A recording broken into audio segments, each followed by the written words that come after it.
বেশি বেশি সেজদায় লুটিয়ে পড়লে ওই সেজদাকারীর জন্য জান্নাতকে ওয়াজিব করে দেয় কে? কিয়ামতের ময়দানে আল্লাহ বলবেন, ও আমার বান্দারা, আমার সেজদা দিয়ে দেখা।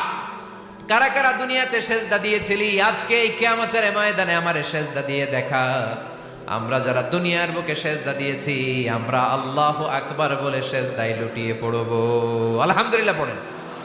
আর যারা দুনিয়ার বুকে সেজদা দেয় নাই, মসজিদে যায় নাই, সেজদাকারীদের সাথে আন্দোলন করে নাই, তারা সেদিন অনেক চেষ্টা করেও তাদের পিঠটারে বাঁকা করতে পারবে না।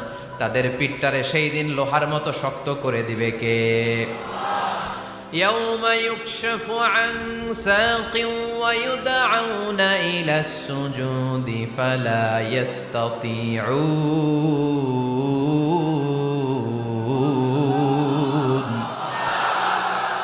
সেদিন আল্লাহ তাআলা উনার পায়ের গোছা উন্মুক্ত